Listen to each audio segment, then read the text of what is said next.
In Lab Theta-3, Threth Velen stood before the sealed container holding swabs from the human soldier. 3 cotton swabs.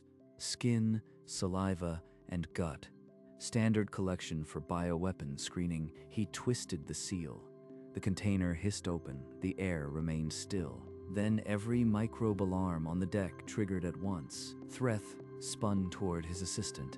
Sael Voss stared back, eyes wide. The holographic panel showed every sector in the red. Critical breach from above. The lab became a cage of pulsing red light, sirens screaming. Containment is gone. The microbes are already in the air. I can't stop it. This shouldn't be possible. Nothing should breach level 6. They had spent 40 years preparing for a human bioweapon. They had not prepared for a human's gut. An alien quarantine studied human microbes. Their biosphere surrendered 4 hours earlier. A Valori patrol vessel intercepted a human scout in unclaimed space. Sergeant Christopher Hayes was dragged aboard their research station with a bag over his head. In the sterile white corridor outside Cell Delta, Threth Velen addressed his team. Humans have weaponized biology before. This soldier may carry engineered pathogens. Assume nothing. Skin, saliva, gut. Follow protocol. Sequence every organism. We have 40 years of contingency plans. Hayes was placed in a transparent cell, unconscious, under sedation, monitors beeping softly. A robotic arm extended through the barrier. Swabs touched his skin, his mouth, and lower. The swabs were sealed in a level 6 biocontainer and logged for genetic analysis. Threth carried the container to the main lab. The room was silent, every filter and seal intact. 90 seconds later, every alarm would scream, but for now, it was just another sample. Sael Voss fed the skin swab into the genetic scanner. Data poured across the holographic monitor. 3,000 distinct bacterial species already. This can't be right. It's still counting. Recalibrate. Human soldiers carry concentrated bioweapons, not entire ecosystems. The reading is noise. But the scanner finished its first pass. 4,107 unique bacterial species, plus fungal and viral matter. No bioweapon in Valori experience has this complexity. Something is wrong. Threth ignored the numbers. He wanted direct observation. He unsealed the container manually. The moment the seal broke, the lab's microbe detectors triggered. Alarms shrieked across the entire deck. Threth slammed the emergency override. The containment field snapped down around the sample table, but the sensors showed airborne contamination already. Seal the lab. Vent all atmosphere. I don't care if it kills us. We need to stop this. The lab sealed with a hiss and the lights dimmed, but on every surface, unseen organisms were already multiplying. Threth initiated emergency venting. The air scrubbers whined, then choked. The filters were already clogged with microbial mass. The nutrient agar in every petri dish, it's being consumed. The replication rate is beyond any pathogen I've seen. They're not dying. The sterilization chemicals should have lysed the cells. This is not a weapon, it's a colonization. He flooded the lab with broad-spectrum antiseptic. The aerosol settled. Nothing changed. The count is still rising. 7 trillion viable cells per square meter. They're using the antiseptic as a carbon source. On the corner of the sample table, a faint cyan smear appeared. It spread like frost on glass. Get a sample of that biofilm.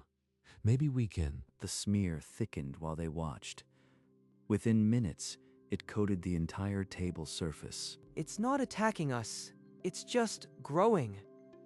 As if this lab were soil. The lab was lost. Every sterile surface now glistened with a foreign living film, and the air cyclers were spreading it further. The ventilation intake was coated.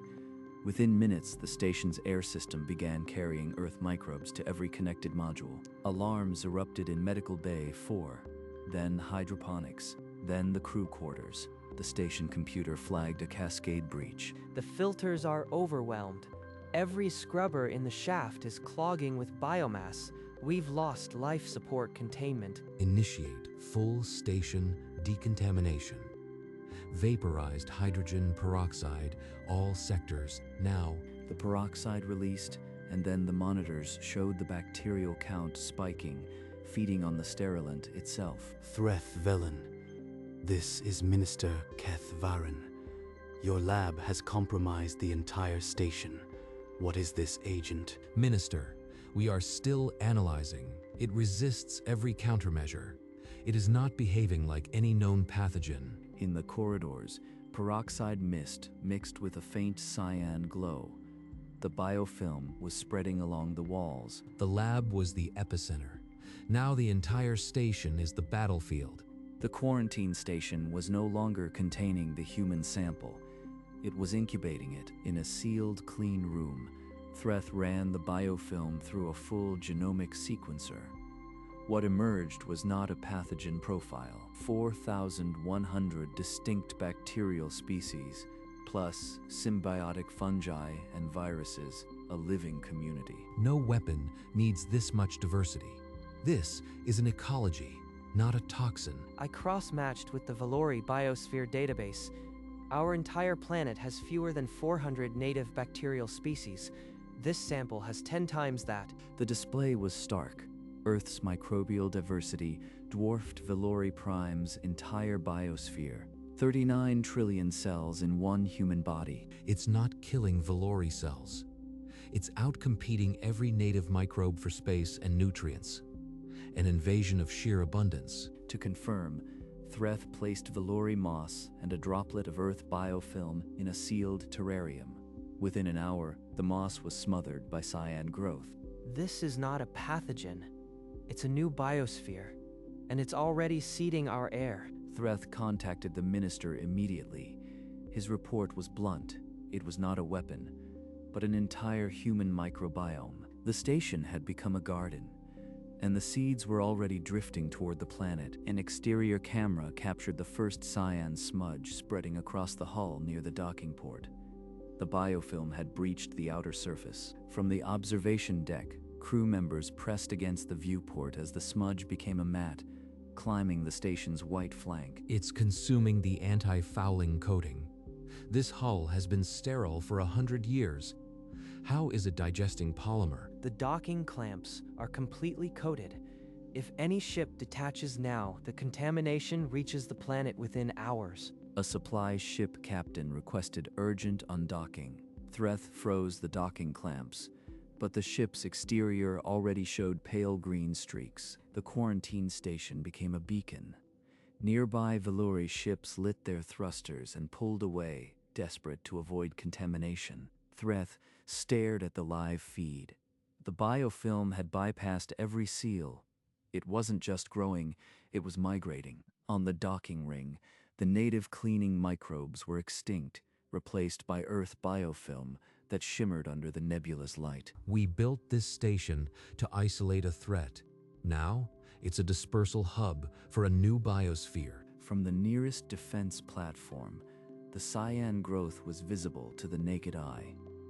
The biological invasion could no longer be denied. In the Valori Council chamber, Minister Keth Varen received the full report. His hands did not shake, but his voice did. Full planetary quarantine. Now, every ship in that sector stays docked. We burn the station if we have to. The sterilization order was absolute. Station core temperature spiked to 500 degrees, but the biofilm retreated into microfractures. When the cooling cycle completed, the cyan returned thicker than before, feeding on the carbon residue of dead native microbes. Threth Velen, you said this was a microbiome, not a weapon. How do we stop it? Minister, there is no counteragent. This is not a toxin. It is an ecosystem that outcompetes ours at every turn. He will demand a solution I cannot provide, because there is none. Outcompete. This is biological warfare. If it reaches the surface, our entire biosphere could collapse into chaos. Minister, the Earth bacteria are already improving nitrogen uptake in our agricultural samples. We need to study this. The line went silent. The sterilization had failed. The bacteria were already on the landing pads, and in every air filter, the quarantine had been breached before it began. The supply ship had undocked before the clamps fully engaged. Its hull bore green streaks as it descended through Valori Prime's atmosphere. Within hours, soil samples from the landing pad showed Earth bacteria. The microbes had survived re-entry and were multiplying in native soil. Under the microscope, vibrant cyan Earth bacteria were wriggling among the pale Valori rods, consuming their nutrient stores. The native soil microbiome is collapsing. The Earth microbes are outcompeting every indigenous strain in the sample. At this replication rate, the entire planetary biosphere will be displaced in 6 days. 6 days. Threth projected the spread on a global map. The contamination radius expanded with each hour. A silent, invisible tide. A cargo bay door opened for routine unloading. A fine mist of cyan particles drifted into the air, catching the sunlight like a deadly aurora. The Valori fields, once pristine, began to show pale green streaks. The invasion was no longer visible only from space. It was here. We thought we were studying a weapon. We brought a new world to our world. Threth did not correct him. The calculations were indisputable. 400 native species against 39 trillion invaders. The biosphere had already surrendered. Threth peered into the terrarium. The Valori moss was gone, smothered by Earth algae. But the small invertebrates were still moving, grazing on the new growth. The bacteria don't attack multicellular life, they just replace microbes. The plants and animals aren't dying. He extended his observation to the fields. Valori herd animals were already nosing patches of Earth clover. They seemed unaffected, even intrigued. The gut bacteria of the animals. If they adapt, digestion might even improve. This is not an extinction event. It's a biome shift. Threth sent his revised hypothesis to the council. The Earth microbiome was not lethal. It could be integrative. Your hypothesis is irrelevant. Until we have a counteragent, this is a biological invasion. Eradicate it. Minister, the animals are healthy. Crop enzymes are functioning. We may be witnessing an unintended symbiosis. The minister ordered another round of sterilization. Flames scorched the fields. The Earth bacteria regrew overnight, greener than before. Fire only enriches the soil for them. We are fertilizing the invasion with every attempt to kill it. Threth returned to his lab and began drafting a formal request for Earth collaboration. The only solution was understanding, not war. The Valori government transmitted a formal demand. Earth must provide a counteragent for the rogue microbiome or face sanctions. On Earth, Dr. Samuel Kim stepped to the podium. The press conference was broadcast live to 19 systems. The organism you are fighting is not a weapon. It is a standard human microbiome.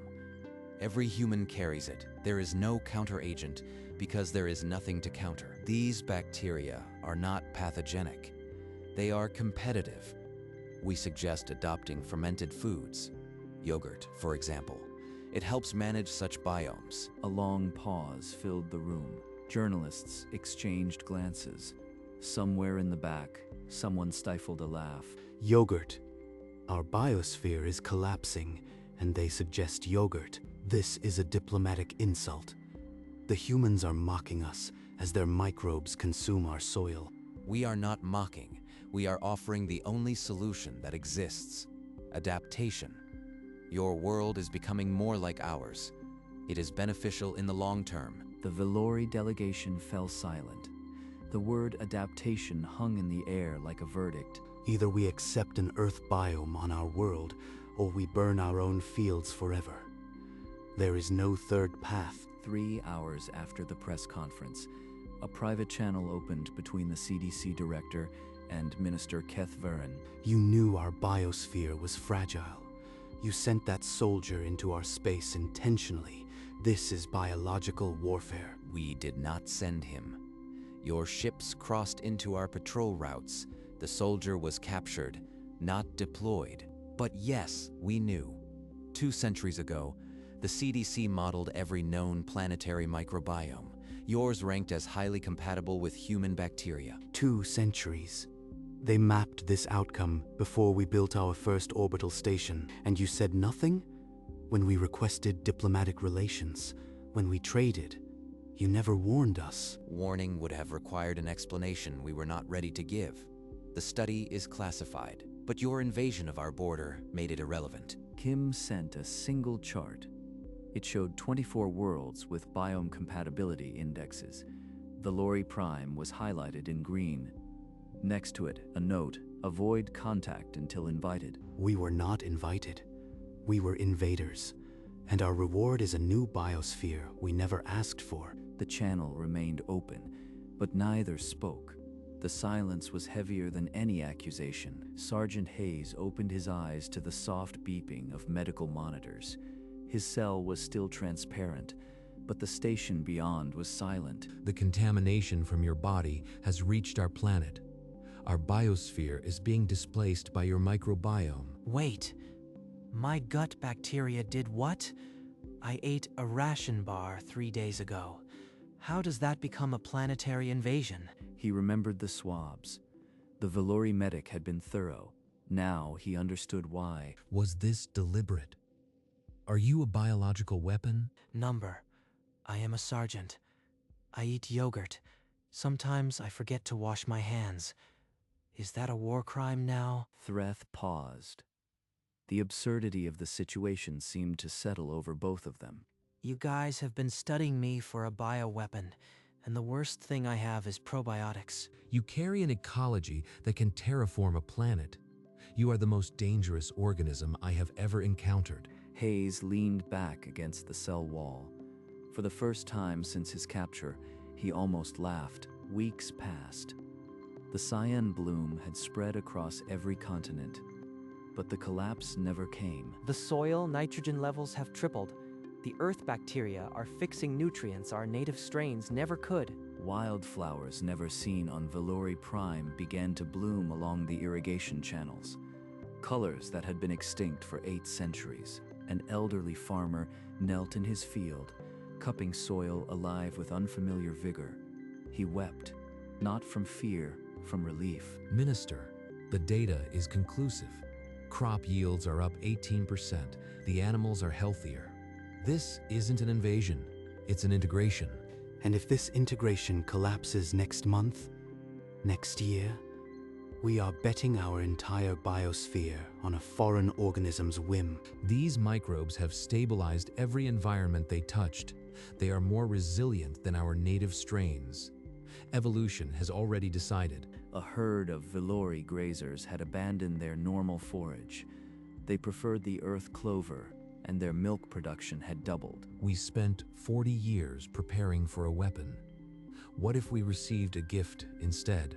The council remained divided, but for the first time, the loudest voices were not calling for eradication. They were asking for more data. Minister Keth Varen. Earth formally proposes a joint agricultural research initiative. We can send a team to help manage the microbiome integration. You want us to invite more humans?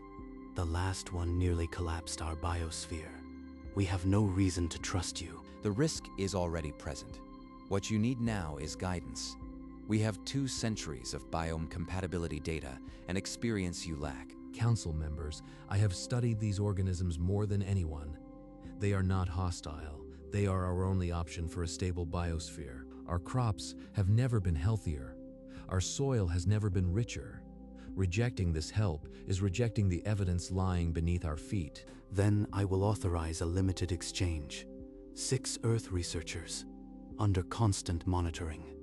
Any further contamination is on your head, Threthvelen. 3 weeks later, an Earth research shuttle landed on Valori Prime. Its passengers carried nothing but data tablets and soil probes. Welcome to our world. Please keep your suits sealed. Our native microbes are still struggling to adapt to yours. A human researcher extended her hand. Threth hesitated, then accepted. The first handshake between a Valori and an Earth scientist marked the beginning of an unlikely alliance, and with it, the recognition that the invasion had never been a weapon.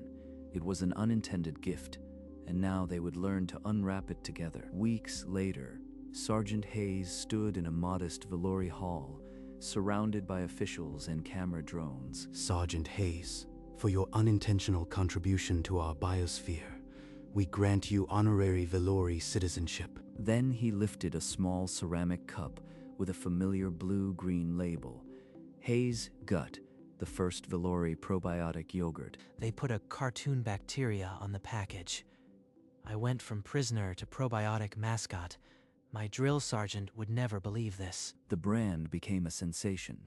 Within months, Valori families were eating Hayes' Gut yogurt with every meal. A state-of-the-art factory in the capital now ran non-stop, producing 10,000 cups a day. Hayes toured the facility, watching the endless cups with a mixture of pride and bewilderment. You know, I only ate yogurt because the mess hall was out of pudding.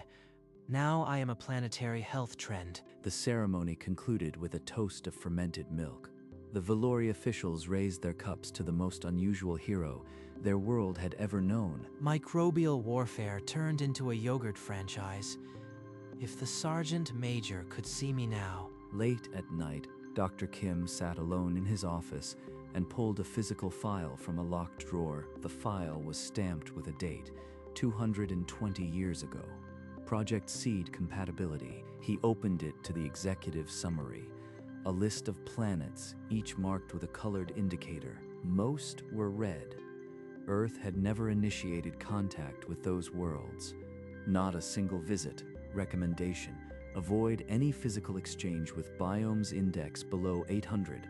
Quarantine at all costs. Valori Prime, with only 400 native bacterial species, was never a candidate for first contact. We never planned to meet them. They came to us, and we knew what would happen the moment they touched our soil. The final note in the report read, "If contamination occurs, do not intervene. Integration is inevitable." Kim closed the file. The secret had held for 2 centuries. Now, it was buried under a yogurt brand. It worked out, but it might not have. We got lucky, and they will never know. 50 years had reshaped the capital. Valori architecture now bloomed with vines and flowers, the sterile white softened by living green. On Festival of Microbes Day, music filled the streets. Stalls offered cultured creams and probiotic drinks, celebrating the unseen allies beneath their feet. Threth Velen, silvered and slow, sat by the window. A blank journal lay open before him, awaiting words he had postponed for decades. They called it an invasion, but it was the kindest accident in our history. His memoir, titled The Accidental Gift, would become the definitive record of the human microbiome's arrival and the transformation it brought. Every flower in this field owes its bloom to a soldier who forgot to wash his hands. The fields beyond his window were a patchwork of native and earth flora, thriving together in a symbiosis no one could have predicted. In every school, children now learned about the earth bacteria that had become as Valori as the native soil itself. We prepared for war, but we discovered symbiosis, and the galaxy became our garden. As the festival fireworks burst overhead, Threth closed his journal. The accidental gift had become their most cherished inheritance. At the festival's edge, a shuttle landed. An elderly human stepped out, his hair white, his uniform replaced by simple traveling clothes. Threth waited at the edge of the hybrid field. He extended his hand, palm up, the same gesture he had once refused. Last time I was here, I was inside a glass box. Now, I am an honored guest with a yogurt label. You were never just a soldier. You were the most successful ecological vehicle in history. All those drills, all that training, and my gut did more for diplomacy than I ever could. I spent 40 years preparing for a bioweapon. I never imagined the greatest threat would be yogurt. They laughed. 2 old men on a bench, their shadows stretching across a field that belonged to both their worlds. Christopher, do you ever think about what might have happened if we'd been incompatible? I try not to. The universe rolled the dice. This time, we got flowers. Next time, maybe not. They sat in silence, watching the sun set over a world that had been transformed by accident, but accepted by choice. In a dusty archive beneath the Capitol, a young Valori historian uncovered a faded Earth document. The seal was worn, but the text was clear. Project Seed Compatibility, authored 220 years ago. Recommendation: avoid all biocontact with worlds below 800 species index. Quarantine at all costs. Her hands trembled as she cross-referenced the index. Valori Prime, 400. Compatible, uncontacted. The news broke on the Festival of Microbes. Screens across the Capitol displayed the document's damning lines. Some saw betrayal. Others saw an inevitable fate. The debate split households, even as the festival music faltered. We never told them the odds. But the flowers that grew didn't ask permission. They just grew. The historian, now trembling not with fear, but with the weight of truth, continued her work.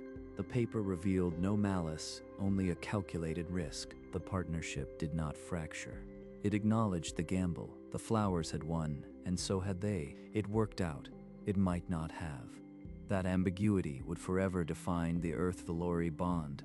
In a quiet kitchen, in the Valori capital's greenbelt, a young girl opened a familiar blue-green cup, Hayes' gut. She tasted the yogurt with the practiced reflection of someone who had never known a world without it. She asked her mother, as children do, why the first Valori had feared the earth bacteria so deeply. Her mother parted the curtain, revealing fields of clover and wheat, a marriage of planets. Sometimes the best gifts arrive without warning, she murmured, tapping the yogurt cup. The girl considered this wisdom, then spooned another mouthful.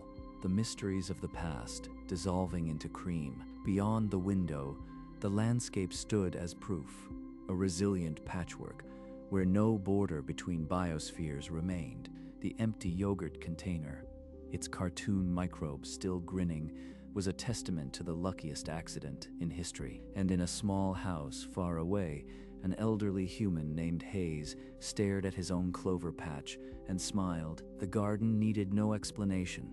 It simply grew. They had spent 40 years preparing for a human bioweapon, engineered pathogens, tailored viruses, death in a bottle. They had not prepared for a human's gut, 39 trillion bacteria, 4,000 species, alive and ungovernable. And in the end, after all the panic, the alarms, the burning fields, they were grateful. The final image was not a lab in chaos, but a spoon dipping into a cup of creamy white, a child's fingers wrapped around the cup. A cartoon microbe grinning on the label, beyond the window. The fields of Valori Prime swayed with earth clover, no longer separate worlds. A farmer laughing at the absurdity. A scientist closing her notebook. A yogurt cup empty on the table. They had prepared for war. They received a garden. It was the kindest accident in history. The camera pulled back, the planet shrinking into a blue and green marble, silent and thriving. Then black, the soft clink of a spoon on ceramic. The story ended, but the microbes would not.